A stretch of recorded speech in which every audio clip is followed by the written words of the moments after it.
Related breaking ఇంకొకటి చూస్తున్నాము. 2005 లగాయితూ మాజీ మంత్రి పెద్దిరెడ్డి కనుసన్నల్లోనే పొంగనూరు మున్సిపాలిటీ ఉంది. 2021 మున్సిపల్ ఎన్నికల్లో 31 వార్డులను ఏకగ్రీవంగా కైవసం చేసుకుంది వైసీపీ.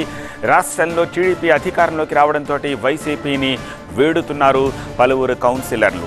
తమను అడ్డు పెట్టుకుని పెద్దిరెడ్డే పెత్తనం చలాయించారని ఇప్పుడు కౌన్సిలర్లు ఆరోపిస్తున్నారు. ఒక్కొక్కరుగా వైసీపీని వీడుతున్నారు ఈ కౌన్సిలర్లంతా. పొంగనూరు మున్సిపాలిటీ పీఠంపై దృష్టి పెట్టింది అధికార టీడీపీ.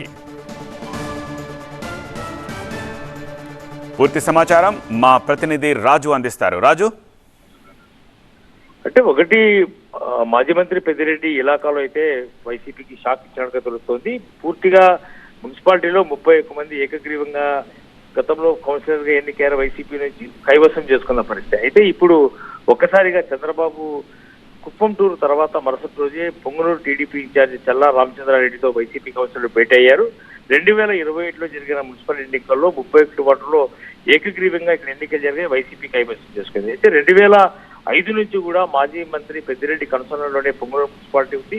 పూర్తి పట్టు సాధించిన పరిస్థితి. అయితే రాష్ట్రంలో టీడీపీ అధికారంలోకి వచ్చిన తర్వాత పార్టీ ఫిర్యాదులు కొనసాగుతున్నాయి. ఉమ్మడి చిత్తూరు జిల్లాను చెప్పడానికి మొదటిగా పొంగనూరు నుంచే ప్రారంభమైనట్టుగా స్పష్టమవుతుంది. మున్సిపాలిటీలో కౌన్సిల్కు పూర్తిగా అధికారం ఇవ్వకుండా ఇప్పటి వరకు కూడా పెత్తనం చెలాయించిన ఆరోపణ చేస్తూనే కౌన్సిలర్ బయటికి వెళ్తున్నారు. ఈ రోజు చైర్మన్ అలీం బాషాతో పాటు 13 మంది కౌన్సిలర్లు ఈ రోజు చల్లాబాబుతో భేటీ అయ్యారు. వీళ్ళందరూ కూడా త్వరలోనే మంత్రి రాంప్రసాద్ రెడ్డి ఆధ్వర్యంలో ఆయన నేతృత్వంలోనే పార్టీలో చేరే అవకాశం ఉంది. ఈ మేరకు ఏర్పాట్లు కూడా జరుగుతున్నాయి.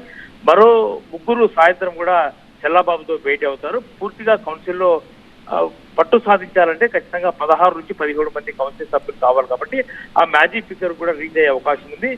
పూర్తిగా టీడీపీ లేని చోట ఈసారి ఖచ్చితంగా అక్కడ టీడీపీ హవా కొనసాగే విధంగానే మాజీ మంత్రి పెద్దిరెడ్డి రామచంద్రారెడ్డికి షాక్ ఇచ్చే విధంగానే పార్టీ క్యాడర్ అంతా కూడా అటువైపు దృష్టి సారించినట్టు తెలుస్తుంది. ఈ మేరకు చల్లాబాబు ఆపరేషన్ ప్రారంభించాడు. ఇందులో భాగంగానే కౌన్సిలర్లతో కూడా ఆయనతో భేటీ అయ్యారు. ప్రధానంగా చేస్తున్న ఆరోపణ అధికారం పార్టీలో చేరితే ఖచ్చితంగా పొంగనూరు అభివృద్ధి చెందుతుంది. తాము మున్సిపల్ చైర్మన్ గా కౌన్సిలర్ గా కేవలం నామమాత్రంగా ఉన్నాము.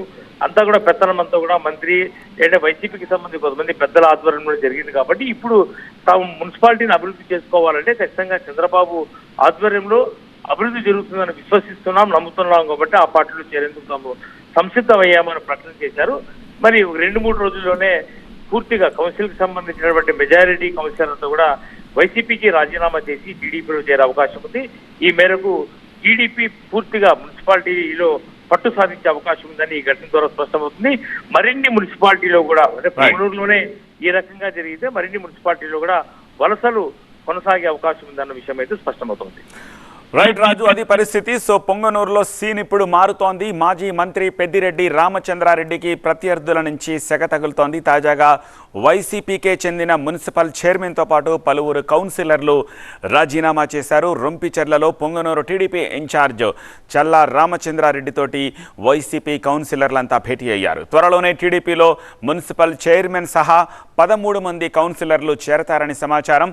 సీఎం చంద్రబాబు హయాంలో అభివృద్ధి జరుగుతుందన్న నమ్మకంతో టీడీపీలోకి వెళతామంటున్నారు YCP Punganur municipal chairman Aleem బాషా.